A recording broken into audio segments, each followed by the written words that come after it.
This is Mountaintop History, a podcast from the Thomas Jefferson Foundation at historic Monticello. I'm Chad Ullerton.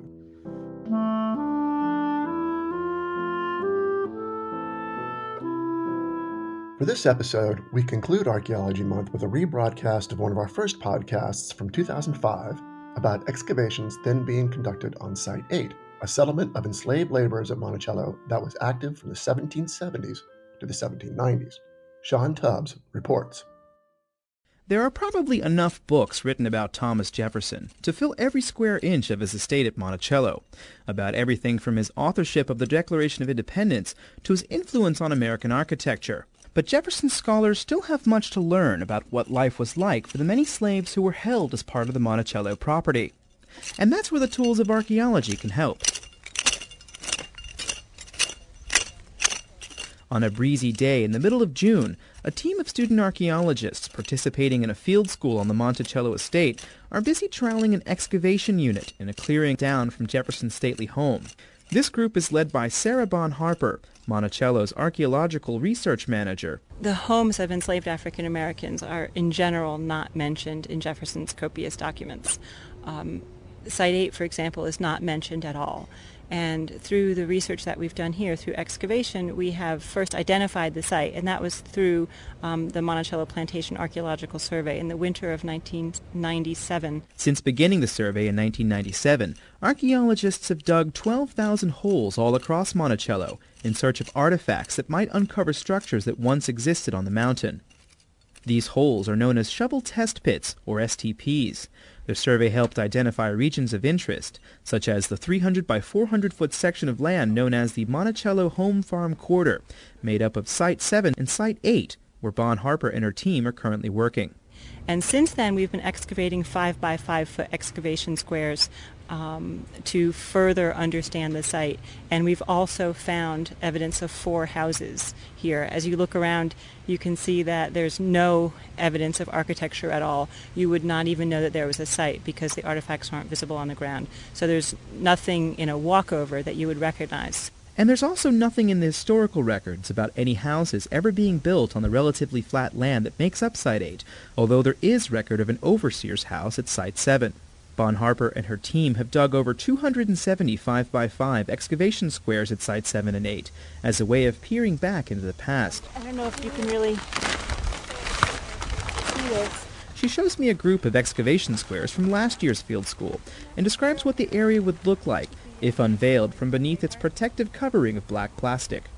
All you see when you look in these squares, you see the red clay subsoil, and then you see the what we call features.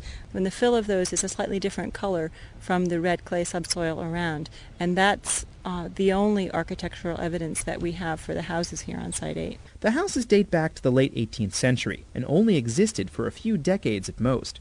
Jefferson was a curious man who pursued many agricultural interests, and he likely considered the land on which these houses stood as valuable for his experiments. Bon-Harper explains that as the land went from residential use to farm use, a very distinct imprint was left on the layers of clay underneath where we're standing.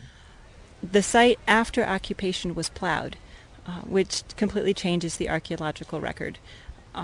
Usually you imagine, old world archaeology where you've got layers and layers, and then finally after many feet you dig down and find the period you're looking for. Whereas here our excavation units are fairly shallow, and all that we're digging is a plow zone. Jefferson's decision to farm on Site 8, displacing his slaves, can be traced back to a switch in emphasis from hoe-cultivated tobacco, which can grow anywhere, to small grain crops cultivated with plows, which require a flat surface.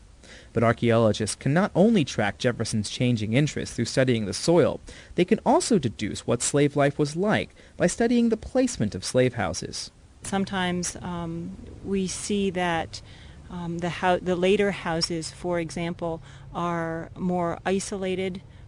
Sometimes they're closer to water sources, and both of those could be positives. Not living directly under the gaze of an overseer may have been a trade-off for living on more slopey land. More slopey land, of course, is more inconvenient if you're having your own vegetable garden, for example, or just moving about in the exterior domestic space. So how do the researchers manage to make these assessments? Well, as each square is dug, the dirt is sifted through quarter-inch mesh into a wheelbarrow, hopefully exposing any artifact bigger than a quarter-inch.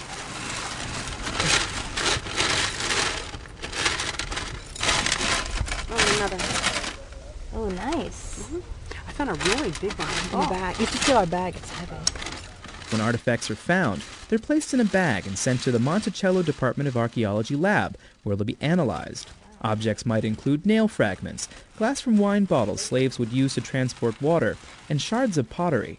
Slaves had a wide range of ceramics purchased as well as procured through other ways. I think as archaeologists, for a while have come away from the idea that slaves just had hand-me-downs. That's really an outdated idea now. We know that slaves were buying and had a certain element of consumer choice. Sometimes we find personal items like buttons and utensils, sometimes forks and knives, I think a spoon handle. When a lot of artifacts are found in one place, archaeologists explore the surrounding soil to see what else might be found.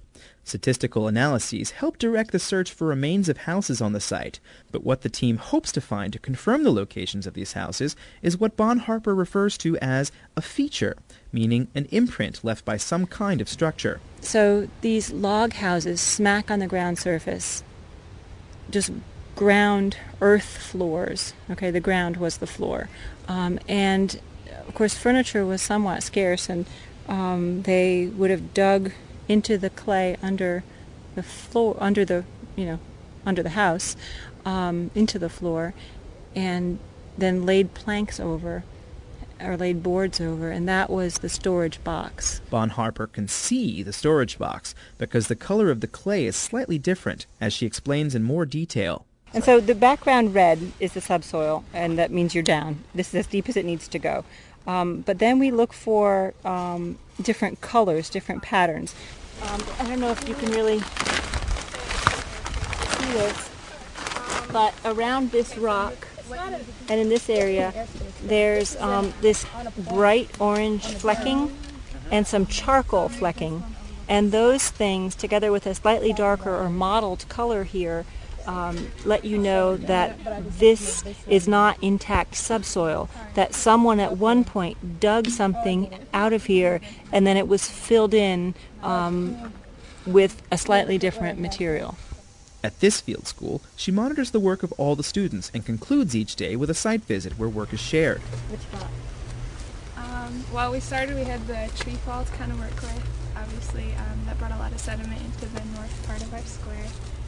Before lab results come back on artifacts, the scholars discuss what they might once have been. It could be like scratch blue. Did they scratch blue, but with the green version? I didn't think so. Oh, it wasn't. This is the white salt glaze. Oh, this is white salt glaze. Yeah, it's white salt It glaze. Yeah. Okay. Yeah, they use green sometimes. I've never seen green on white salt glaze. Yeah, really cool. It's really very rare. Yeah, really rare. Whether it be a rare find like this, or simply a confirmation of historical records, archaeology is a crucial tool for historical sites across the world. It's a lot more than simply digging. For Monticello, I'm Sean Tubbs. But what about that, like, tortoise-shelly looking stuff on the inside?